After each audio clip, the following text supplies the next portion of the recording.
Okay, so in this video, we are going to preview the Kings versus the Warriors and what you are going to expect from this amazing series. We're going to break down their last game that they played against each other to kind of see where they kind of basically rank out and if the Warriors even have a chance of making the next round. Let's get down. Let's check this out really quick. If you are a basketball coach, make sure to go check out my complete guide to the 5-out basketball offense down in the description below because the Warriors use that offense to perfection. The one thing that the Kings do extremely well is to get that ball into the paint, kick it out, and then swing. Now, why is this important? Well, that kick out, that relocation of that player, which then, of course, gets him that open three-point shot, is very important. Now, the Kings don't have as good as shooters as the Warriors. However, they can still hit a lot of threes. The other thing with the Kings is they've got some big guys that the Warriors don't necessarily match up well against that can tip those shots back out to the perimeter so that they can get some extra looks. We've seen this a lot with this team this year. With that secondary attack, they look to attack the paint, and that's actually a smart decision. Now, here they do pack the paint with too many offensive players, in my opinion, but they were still able to finish. Now, here the Warriors get that turnover, and they're looking to push. However, here, this was actually a very smart decision, and if you're a player, definitely, if you look down court right away and you see that there's a player who's able to cut you off and multiple players who can basically cut off your dribble, but you've got no offensive players running the wings, just slow it down and set up the offense. Don't try to push and go 1-on-3 because that's what's going to happen. These three players are going to collapse on you and you're going to lose the ball. So just hold on to it and then push. Look for those wing players. At that point, you can get some open threes or potentially get it to that wing player. He attacks back middle, you attack out this side, and then at that point, you may be open for that three yourself. But Steph Curry is a very deadly shooter, and he's able to hit it there. One thing I feel that the Warriors will get hurt on is these offensive rebounds. The Kings have some pretty good rebounders, and they could get hurt pretty badly. The Warriors also run really amazing plays. Really good 5-out plays that they run. And the Kings are going to have to really watch for these backdoor cuts off of these pin down screens because those can be some really easy layups or dunks. However, coming off of this pin down screen, Curry goes across, sets a double stagger for that corner. Remember, the Warriors have a lot of three-point shooters on the floor at all times.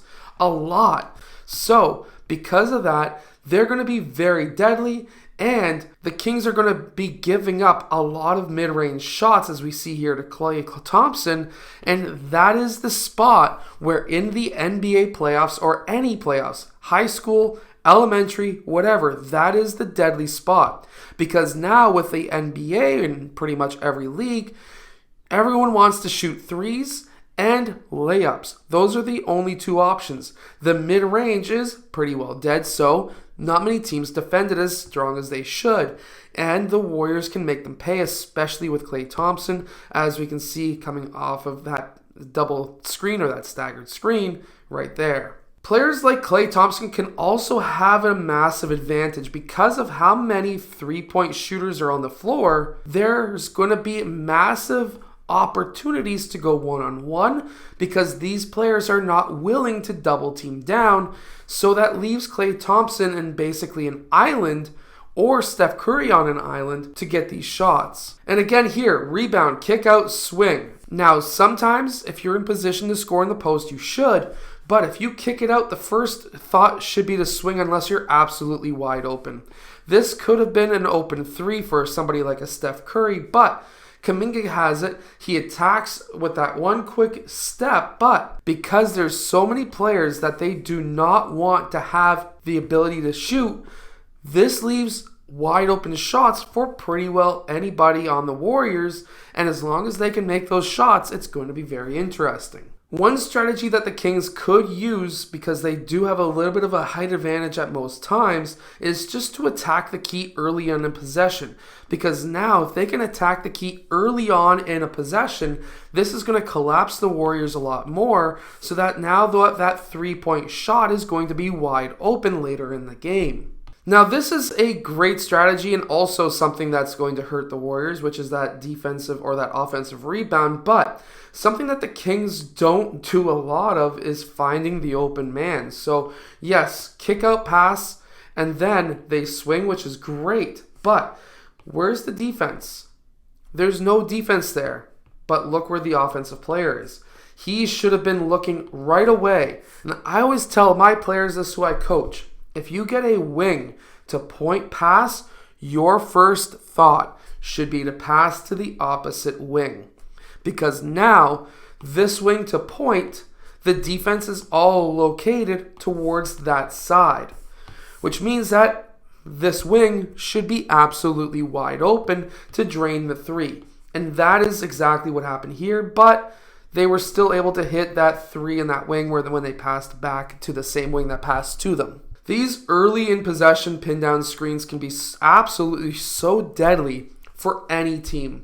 And this is a strategy that a lot of teams should start incorporating if they run the 5-out offense. If you're a coach, definitely go check out the book down below, because this one screen alone could get you 8 to 10 open shots a game. And if you could hit at least a quarter to half of them and get that weak side into rebound, you're going to be doing so well that the other team is just going to be thinking that all you're doing is quick hitters.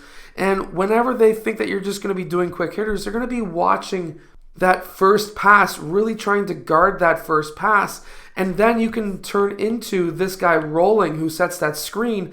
You can start hitting him. And then help guy comes in eventually, maybe after 1 or 2 possessions. Then you kick it out. He rotates down. 3-point shot from here. There's so many different options just from one screen to start an offense alone that you can get easy offense quick. And yes, Kuminga did hit this shot.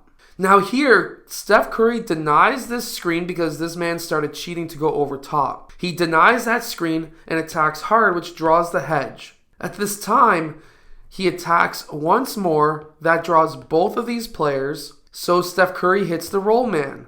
And the roll man's smart. He goes for a jump stop in the high post. This gives him the option to shoot. This gives him the option to pass or drive, while using either pivot foot because he landed on both feet at the same time. What he does here is he passes to, of course, Gary Payton, because he was in the dunker spot. This is a deadly spot. So if there's a screen and roll happening on this side and a guy rolls to the basket, if you are on this far corner, if you start sneaking in to essentially that spot right there, so on the weak side it would be right here. If you can sneak down into that spot and a guy gets it in the high post from a pass from this wing, this is going to be super deadly and an easy layup all game long. In this case, a dunk. And the Kings really have to watch out for that. And we can see this right here. They set this screen once again. They use that screen. And then what Steph Curry does is instead he attacks. Now, this draws this man up and easily could have drew him up a little bit higher, because now this gives the offense different options. Of course, right here, he could go for the floater. If this man was drawn up too high, this could be a pass to here for a potential layup. Or Luka's here. This could be a pass down to here, which then draws both of these guys. Everyone else is on this side, which means that if this pass goes to this man, he can kick it out to Klay Thompson, one of the best three-point shooters of all time. So now we can really see how their floor spacing works. Have a shooter on both sides of the floor, set a screen, get that man to attack, draw the defense in, so that now there's open threes for that weak side three-point shooter. This is why I think the Warriors are going to win and absolutely smack the Kings and most teams in the playoffs this year.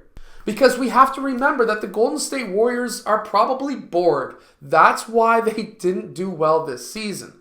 They've had seasons in the past where they haven't done so well and they killed it in the playoffs.